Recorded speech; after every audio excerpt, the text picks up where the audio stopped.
video kali ini saya rencananya itu membuat tips mengatur keuangan ala Bunda Alea ya. Jadi di sini itu saya mau membagi tips gimana caranya biar bisa nabung walaupun lagi situasi corona kayak gini, dan juga masih tetap punya tabungan buat jalan-jalan, buat mudik kayak gitu ya. Nah, di sini saya mau bikin video. Kalau saya ngeleseh kayak gini, saya emang lebih senang ngeleseh daripada duduk di kursi kayak gitu. Kayaknya view-nya bagusan kalau ngeleseh kayak gini, nggak apa-apa ya. Nah, langsung aja. Jadi di sini itu saya gunain dompet kredit ya, atau dompet bank kayak gitu ya. Di sini saya gunain ini. Nah, jadi di sini itu udah enak banget, udah ada labelnya, udah ada kantong-kantongnya kayak gini. Jadi kalau kita mau naruh uang itu gampang banget ya. Nah, ini saya juga baru beli ya, belinya di teman saya. Oke, langsung aja ya di sini. Jadi saya mau ngasih tahu dulu kebutuhan saya itu apa aja ya. Yang pertama itu kayak gini kebutuhan saya. Ini kebutuhan saya yang pertama itu bayar wifi kayak gitu ya. Nah, bayar wifi ini kan belum saya bayarin karena bayarnya itu kan per tanggal 20 ya. Jadi uangnya saya taruh sini. Ini saya bayar wifi itu sekitar 350 ya. Nah, yang kedua ini iuran rumah. Iuran rumah kemarin kan udah dibeli, bukan udah dibeliin, udah dibayarin ya tanggal 7. Jadi ini iuran rumah udah kosong. Yaitu tagihan PAM-nya. Nah, ini di sini belum saya bayarin. Biasanya sih bayarnya sekitar 60.000 atau 50.000 ya. Aslinya sih nggak apa-apa ya bayar sebelum tanggal 10 kayak gitu, tapi saya emang biasanya bayar tanggal 20 sih ya. Lanjut, ini yang keempat, uang beras. Kemarin kan udah saya beliin cuma 1 kantong. Nah, di sini uangnya masih ada ya. Ini uangnya masih ada 120 ya. Ini uang galon plus gas. Nah, pokoknya uang galon plus gas saya taruh sini, sisa 100.000 di sini. Nah, ini uang belanja bulanan karena kemarin di minggu awal udah saya belanjain, jadi di sini udah kosong ya. Lanjut, di sini uang listrik 400.000. Nah, di sini udah kosong juga karena udah saya beliin token semua. Jadi kayak gini ya, saya kan udah beliin token di awal. Jadi saya itu nggak boleh boros kayak gitu. Jadi saya udah mengira-ngira pemakaiannya itu sehari segini kayak gitu ya, nggak boleh melebihin ini karena udah saya hitung juga kayak gitu. Nah, di sini Pampers Alea, di sini kan Pampers Alea udah saya beliin kemarin ya, jadi udah kosong. Bensin dan jajan suami. Nah, bensin dan jajan suami ini masih ada 100.000 karena masih ada hari kerja, jadinya masih 100.000. Nah, ini di sini jatah istri. Ya ampun, jatah istri udah kosong. Jadi jatah istrinya sih katanya bulan ini dipending dulu kayak gitu, nanti ya udah nggak apa-apa ya, yang penting dikasih uang jajan aja kayak gitu ya. Di sini uang belanja plus mingguan ya. Kan kemarin udah dibelanjain ya 3 minggu, jadi di sini sisa 1 minggu lagi ya, jadi sisa 250 di sini. Yang lain-lain di sini, lain-lain udah habis ya. Di sini saya kemarin ngisi 100.000 doang sih, jadi lain-lainnya udah habis karena kan kalau minggu itu saya biasanya pergi ke Car Free Day kayak gitu ya. Nah, di situ kan kadang jajan. Nah, di sini udah buat jajan kemarin pas di Car Free Day udah habis.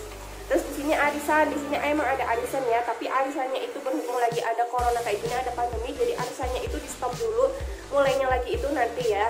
Jadi di sini saya kosong karena kan nggak ada arisannya ya. Di sini prudensial kan udah saya bayarin pas awal ya 500.000, jadinya di sini juga udah kosong. Nah, kalau rumah kan langsung saya bayarin aja ke banknya ya, jadi nggak saya taruh di sini uangnya, langsung aja saya transfer ke banknya. Jadi di sini saya pakainya buku seadanya ya, pokoknya pakainya buku batik yang ada di rumah aja. Saya memanfaatkan semua yang ada di rumah, jadi nggak harus ngeluarin duit ya. Nah, di sini saya dikasih uang awal sama suami itu sekitar tanggal 26 ya, karena suami kan gajiannya tanggal 25 ya. Jadi tanggal 26 buat saya itu awal bulan ya.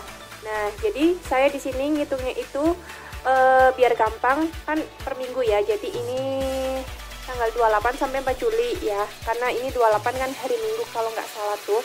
Jadi saya ngitungnya biar gampang per minggu. Jadi di minggu awal itu saya kan udah dikasih uang suami ya. Nah, ini langsung saya beliin belanja bulanan, habisnya sekitar 500.000. Buat belanja mingguan saya budgetnya kan 250 ya. Nah, berhubung saya belanjanya cuma 200, jadi masih sisa 50. Nah, yang 50 ini sesuai yang saya katakan tadi, saya masukin ke celengan ya. Nah, ini listrik 400.000 kan udah saya beliin ya, sesuai yang udah saya jelasin tadi. Ini ini prudensial, saya juga udah dibayarin waktu minggu awal. Rumah juga saya bayarinnya waktu minggu awal ya, karena kan rumah saya masih KPR. Ini orang tua saya nggak tulis ya, saya kosongin aja karena takut dikira pamer kalau saya kasih nominalnya itu berapa. Ini untuk pampers itu meliputi sabun, minyak telon, itu habisnya 150 sebulannya ya. Kalau buat rambut sama hand body-nya Alea itu masuknya ke belanja bulanan ya. Nah ini beras saya itu di minggu awal udah beliin sekantong 120.000. Jajan bunda, jadi 1 minggu kemarin saya itu jajan sekitar 100.000. Nah ini kan Pak suami berangkat kerja ya, jadi ada bensin motor sekitar 30.000. Nah ini untuk jajan ayah, jadi jajan ayah awal itu habisnya sekitar 4.150.000 ya. Ini minggu awal saya habis. Jadi ini minggu yang kedua ya. Minggu yang kedua biasa kalau di awal saya belanja mingguan 200.000, sisa 50. Kan budgetnya 250 ya, sisa 50 itu masukin celengan. Saya juga beli pewangi laundry, jajannya saya beli dompet yang kemarin saya beli, jajan pokoknya bensin, jajan suami. Nah ini juga iuran rumah udah dibayarin 70.000. Jadi minggu kedua kemarin saya itu habis sekitar 900.000 ya. Nah ini ada kondangan teman saya. Nah ini kadang yang tak terduga tuh kayak gini, ada kondangan teman saya 300.000, kan lumayan ya. Itu kan kadang masuknya ke ya, kalau ini mah kalau yang tak terduga mah ya emang susah sih mau ngambilnya dari mana ya, karena kan ya kadang udah dihitung tapi ada yang tak terduga. Jadi kita juga harus menyiapkan dana tak terduga sih sebenarnya. Nah ini minggu ketiga saya udah belanja mingguan juga biasa, jajan suami, tapi ini belum saya isi full ya, karena ini kan saya itu masih ada hari selanjutnya, jadi belum saya jumlahin. Saya di sini itu tiap bulannya pengeluaran ya, semenjak ada corona kayak gini lumayan ngirit ya, jadi pengeluarannya itu ya pokoknya sekian juta kayak gitulah, biasanya sekian juta jadi hemat sekian juta juga. Ini kayak udah ada prinsipnya, kita gajian, kalau kita gajiannya gede pasti pengeluarannya juga gede, tapi kalau kita gajiannya yang sedang-sedang aja pasti pengeluaran kita yang sedang-sedang aja kayak gitu. Nah seperti saya sekarang, waktu suami masih lemburannya banyak ya, pengeluaran saya entah kenapa banyak kayak gitu. Tapi setelah suami maksudnya lemburannya ini lagi nggak ada kerjanya ya, saya pengeluarannya hemat kayak juga. Jadi apa yang barang nggak kita perluin itu di masa corona kayak gini nggak usah kita beli juga ya. Kita harus menutup mata rapat-rapat dulu kayak gitu, nggak apa-apa ya, kita harus berhemat dulu. Jadi contohnya saya kan paling seneng banget beli baju kayak gitu ya. Nah saya ini tutup mata dulu, jangan beli baju dulu karena kan di sini mau berhemat. Saya juga kadang ya beli tas kayak gitu.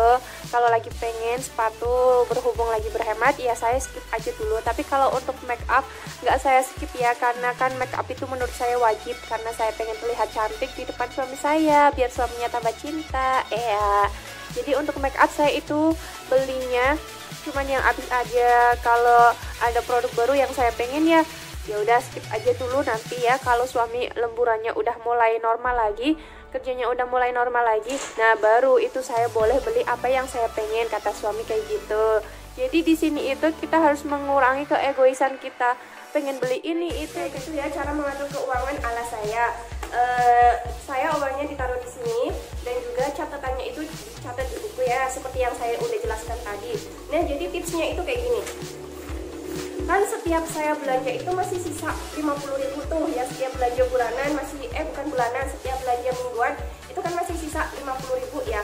Nah itu saya biasanya langsung taruh di sini, pakainya seadanya aja ya. Pokoknya saya mah memanfaatkan apa aja yang ada di rumah kayak gitu, nggak harus beli ya. Pokoknya saya pakainya ini, saya taruh di sini uangnya. Jadi setiap saya belanja mingguan itu sisa 50.000 ya saya taruh di sini. Nah tips yang kedua, jadi kalau seandainya saya itu nemu uang di kantong suami kayak gitu pas lagi nyuci atau pas mau nyetrika kayak gitu ya, nah saya juga taruh di sini. Yang ketiga yaitu setiap hari saya itu wajib atau harus nabung sekitar 5.000 atau 10.000. Biasanya sih kalau lagi nggak ada corona kayak gini saya nabung ya 20.000 kayak gitu ya, karena berhubung lagi ada corona kayak gini kan kerjaan suami juga ya nggak ada lemburan kayak gitu ya, jadinya saya nabungnya 5.000 atau 10.000. Yang penting saya itu punya tabungan darurat ya, saya taruhnya di sini. saya. Jadi walaupun lagi ada corona kayak gini, lagi ada pandemi kayak gini, gajian kan pasti lagi pada turun ya. Ya ada juga yang naik di level suami saya, gajiannya kan lagi turun. Nah gitu tips saya itu. Jadi ketika pandemi ini udah berakhir, uang buat jalan-jalan udah ada, uang buat mudik ya udah ada kayak gitu ya. Ya itu uang dari tabungan tadi adanya itu. Nah jadi sewaktu-waktu saya pengen jalan-jalan atau pengen mudik, ya saya uang yang di sini saya langsung buka. Kayak nabung itu nggak harus banyak-banyak ya. Yang penting niatnya aja konsisten, karena biasanya kalau kita nabung itu nggak konsisten, kadang suka lupa kayak gitu buat masukinnya. Kadang aduh nggak ada uang 5 ribuan apa 10 ribuan kayak gitu, jadinya kita lupa buat masukin. Nah tips menabung itu kita harus konsisten, jadi uang yang ditabungan itu bakalnya penuh ya. Oke, itu tips mengatur keuangan ala Bunda Alia ya. Jadi kalau kalian mau niru juga silakan kayak gitu ya. Jadi kebutuhan yang saya gunain ya setiap bulannya semenjak ada pandemi kayak gini sih menurun ya. Tadinya kan ya bisa sekian juta kayak gitu, sekarang jadi menurun sekian juta juga kayak gitu ya. Jadi bisa lebih berhemat kayak gitu semenjak ada pandemi kayak gini. Nggak usah kelamaan ya, jangan lupa juga untuk like, comment, and subscribe ya teman-teman kalian ya. Maaf ya kalau di sini saya ngomongnya agak belibet dan juga suara saya agak bindeng kayak gitu. Ya karena saya YouTuber pemula kayak gitu kan, terus saya juga nggak bisa ngomong yang pelan. Oh ya kayak gini, saya itu nggak bisa ngomong pelan kayak gitu. Jadi saya itu ngomongnya emang udah kebiasaan cepet kayak gini ya. Ya udah, terima kasih sudah menonton sampai akhir. Wassalamualaikum warahmatullahi wabarakatuh.